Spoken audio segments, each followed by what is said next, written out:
Guys welcome back to my channel. അപ്പോൾ ഇന്നൊരു special video കേട്ടോ. എന്താണെന്ന് വെച്ചിട്ടുണ്ടെങ്കിൽ നമ്മുടെ എൻഗേജ്മെൻറ്റ് കഴിഞ്ഞിട്ട് 3 years ആയിട്ടു. 3 years കംപ്ലീറ്റ് അല്ല, 3 years കടന്നു. ഓക്കെ, അപ്പം നമ്മൾ അക്കൊക്കെ ഒരു ചെറിയ കുഞ്ഞ് സർപ്രൈസ് കൊടുക്കാനൊക്കെ വിചാരിക്കുന്നുണ്ട്. അങ്ങനെ വലിയ സർപ്രൈസ് പരിപാടിയൊന്നുമല്ല, ഒരു ചെറിയ കുഞ്ഞ് കേക്ക്, ഒരു ഗിഫ്റ്റ് മാത്രം. പക്ഷേ അക്കുക്ക് ഇങ്ങനത്തെ കാര്യങ്ങൾ ഒന്നും ഓർമ്മ ഉണ്ടാവില്ല. എന്നിട്ട് എന്താ ചെയ്യുക, എന്നോട് പറയും ഇന്ന ദിവസം ഇന്നെ ചെയ്യണം എന്ന് വെച്ചാൽ നാളെ കറണ്ട് ബില്ലടിക്കണം എന്നൊക്കെ ഇന്നോട് ഇങ്ങനെ പറയും. അപ്പോൾ ഞാനതിങ്ങനെ കൃത്യമായിട്ട് ഓർമ്മിച്ച് കൊടുക്കലാണ് പതിവ്. അക്കൊക്കെ അതൊന്നും ഓർമ്മ ഉണ്ടാവില്ല, ഇങ്ങനത്തെ ഡേറ്റോ കാര്യങ്ങളൊന്നും അത്രയും ഓർമ്മ ഉണ്ടാവില്ല ഗൈസ്. അപ്പം അക്കു ഒട്ടും എക്സ്പെക്ട് ചെയ്തിട്ടുണ്ടാവില്ല ഗൈസ് ഇതൊന്നും. അപ്പം നമ്മൾ എന്തായാലും അക്കുപ്പം എനിക്ക് കുഞ്ഞ് സർപ്രൈസ് കൊടുക്കാൻ പോയിട്ട് അക്കുപ്പം എന്തായാലും നെട്ടും അതെനിക്ക് 100% ഉറപ്പാട്ടോ. അപ്പം നമുക്ക് ബാക്കി അക്കുപ്പം റിയാക്ഷനൊക്കെ കാണിട്ടോ. അതിൻ്റെ ഇടയ്ക്ക് ഞാൻ ഈ ഡ്രസ്സ് എനിക്ക് അത്ര കംഫർട്ടബിൾ ആയിട്ട് തോന്നുന്നില്ല. ഈ ഡ്രസ്സ് അതിൻ്റെ ഇടയ്ക്കൊന്ന് മാറിയതാണ് നമുക്ക്. ഇതായിരുന്നു കേട്ടോ ഗൈസ് കേക്ക്. സമയം അടുത്ത് വരുന്നുണ്ട് ഗൈസ്. സമയം എനിക്ക് അതിനേക്കാൾ വലിയ ടെൻഷൻ.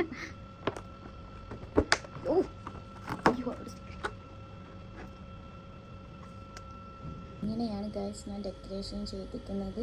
പിന്നെ ഒരു കാര്യം മറന്നുപോയി, ഗിഫ്റ്റ് ഞാൻ ഇത് ബാഗിൽ ചെയ്ത് വെച്ചിരുന്നത്. നമ്മൾ ഇങ്ങനെ പോകുമ്പോൾ നാട്ടിലേക്ക് പോകുമ്പോൾ ഉപയോഗിക്കുന്ന ബാഗായിരുന്നു. ഇതിലാണ് ഗിഫ്റ്റ് വെച്ചിരിക്കുന്നത്. അതുകൊണ്ട് ഞാൻ അക്കുനെ കുളിപ്പിക്കും.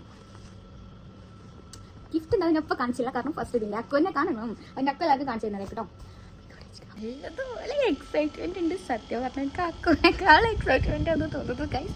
എക്സൈറ്റ്മെന്റ് കൊണ്ട് ഇരിക്കാനും വയ്യ നിൽക്കാനും വയ്യാന്ന് പറഞ്ഞ അവസ്ഥയാണ്. അക്കു വരുന്നത് ഇവിടുന്ന് ഇങ്ങനെ നോക്കിക്കാണ് ഗൈസ്. ഈ ജനങ്ങളുടെ കൂടെ ആ കാറ് നിൽക്കുന്ന ആ വഴി കൂടെയാണ് അക്കു വരിക.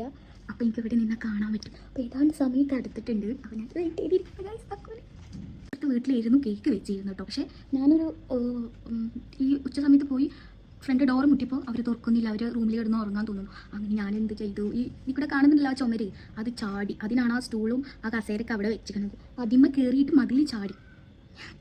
കയ്യിലൊക്കെ നിറച്ചു മുറിയായി ഗൈസ്. ഇവിടെയൊക്കെ മുറിയാണ്.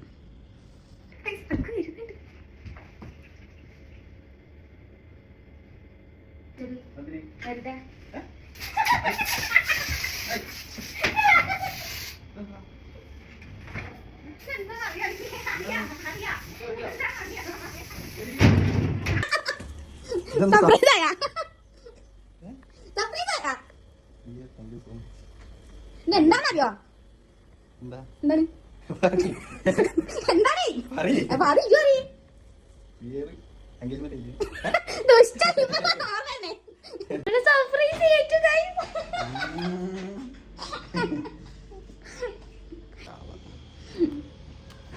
എന്തായാലും താങ്ക് യു സോ മച്ച്.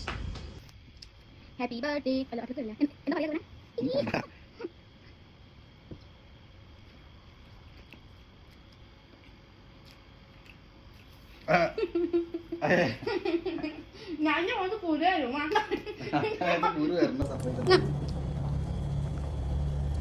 അതൊന്നും ഉദ്ദേശിച്ചൊക്കെ ഉണ്ടാവല്ലോ, അതിൽ വരുത്തിയിട്ടൊക്കെ ഉണ്ടാവല്ലോ. ആ ചെയ്യുന്നല്ല എനിക്ക്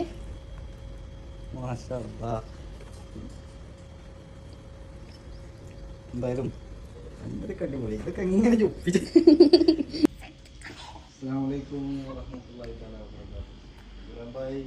എൻ്റെ ചാനലിലെ ആദ്യത്തെ ലോങ് വീഡിയോ കേട്ടോ. എല്ലാവരും ഒന്ന് കണ്ട് എന്തെങ്കിലും തെറ്റുകുറ്റങ്ങളൊക്കെ ഉണ്ടെങ്കിൽ ഒന്ന് പറഞ്ഞു തരിക. അഭിപ്രായങ്ങൾ എന്തായാലും കമൻറ്റ് ചെയ്യണം കേട്ടോ. അപ്പം എല്ലാവരും സപ്പോർട്ട് ചെയ്യുക.